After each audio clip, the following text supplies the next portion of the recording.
Hello again. I know it's been a while since I posted something on the YouTubes, but I really haven't had anything to post about. But I did have an opportunity to go to the Atlanta Comic Book Convention that took place on Sunday. Now this is a quarterly show that takes place about 4 times a year, so quarterly. And I didn't get to go to I want to say it was the July edition. But I did go earlier in the year, and I had some pretty good success, and decided to give it another shot. So I only checked out three. Well, I checked out more than three vendors, but I only purchased from three. Now, this stack here is from the same vendor that I got the pretty good stack from last time, and he had more stuff out. But I started off with this Thanos Rising Scotty Young variant. $5. I do already have, well, I already own a copy, but this one's in better shape. The Good Asian #1. They did have the cover B, but I passed on it.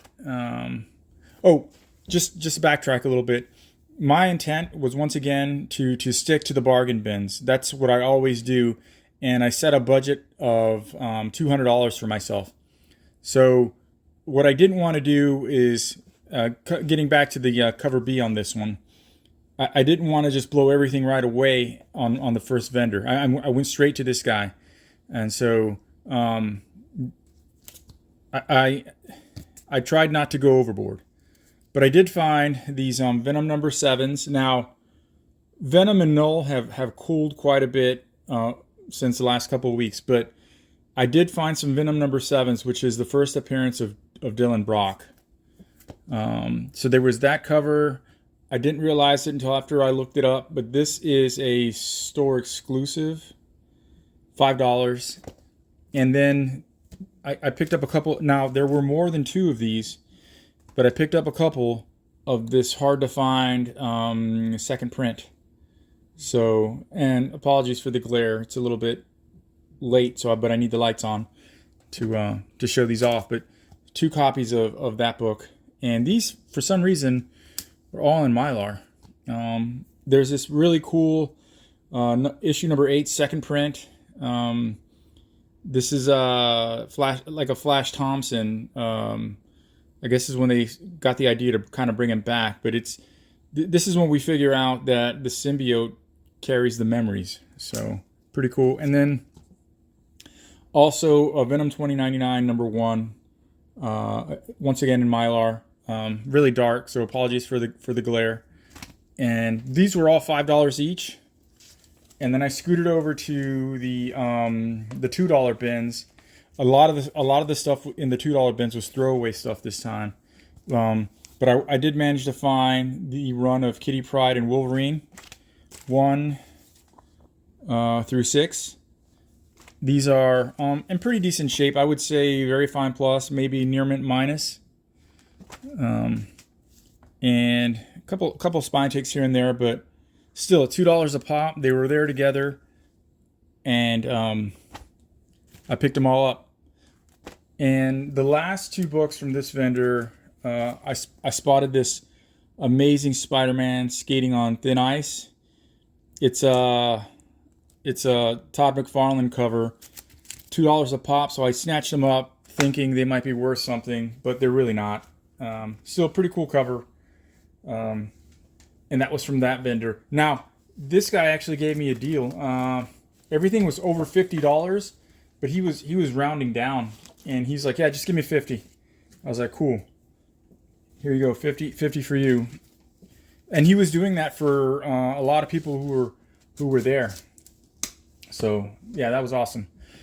This next stack was all $3 a pop, and I don't have them in the order that I found them. They're generally speaking, pretty close to that. But I found a near complete run of Batman New 52 for. Now, even though I found a near complete run, I didn't pick them all up. I tried to pick up the best issues. The one comic I didn't see was issue 6, and that one's still a pretty high demand book, if you will. But I found a copy of issue #1 first print. a couple copies of issue number 2. There's the second one. And oh, I also found a copy of number 1, the second print, issue 3, and issue 4. Now, this vendor had more copies, or had another copy of issue 4, but it was pretty banged up. And as far as first prints go, this is the last one I needed in a first print.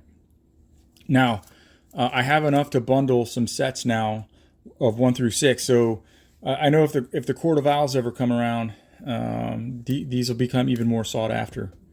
So, oh, you know, when this series first came out in 2011, November 2011.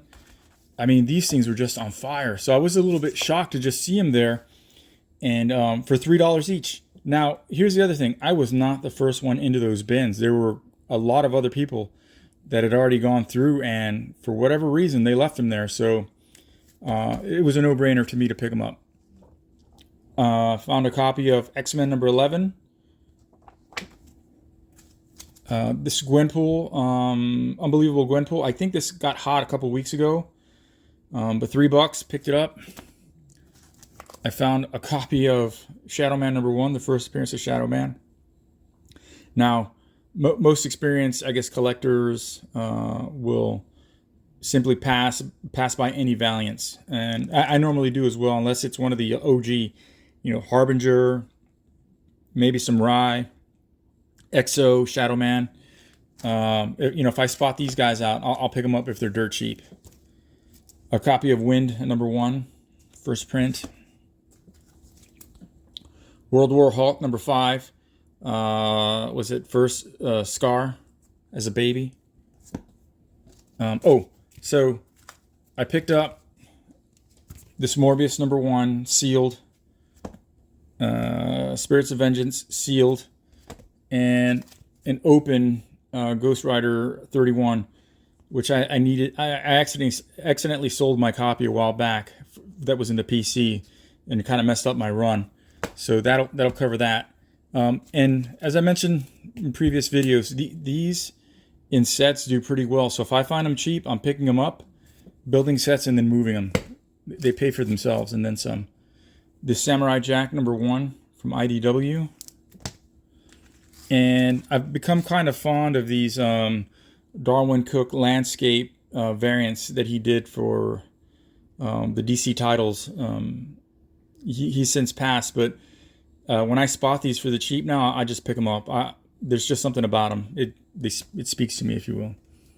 Oh, okay. So Justice League number 50, 3 Jokers. First appearance to 3 Jokers, and I think, was it Jessica Cruz becomes a Green Lantern? Now, these have dropped quite a bit. He actually had 4 copies, and I picked out the best copy. The other ones were maybe very fine plus, and if they're not near mint condition, these are even harder to move. So, I said, let me leave some cornbread for somebody else, and I just grabbed 1 copy because I already have multiples of this. Sensational She-Hulk one-shot. This book is not in the best of shape, but I've been wanting a copy of this, and a near mint copy of this goes for, I want to say, about $30. So I figured mid-grade better than no grade, I guess, in the raw. And so I went ahead and picked this up. It's pretty nice cover in my opinion. So that'll be in the PC until maybe I find a better copy. Riptile number 1. They had 2 copies of this. I can't remember. I think there's a first appearance in here. But they had 2 copies. One wasn't in as good shape. And again, moderns, if they're not near mint, a lot of people won't go after them. So I didn't want to get bogged down with too many copies. So anyway, I picked up 1. Convergence, Superman, first appearance of John Kent as a baby. I've owned this book in the past. I've moved them for pretty good profit. So $3. If any more news from John Kent or whatever, I'll go ahead and move it.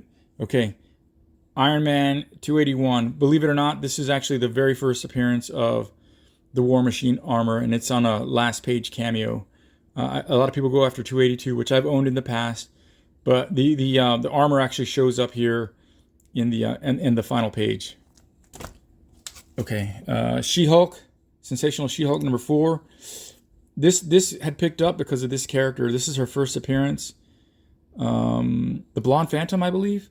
This is her first appearance since either the Golden Age or Silver Age. So I think it was moving some time ago for a good amount. So I went ahead and picked it up.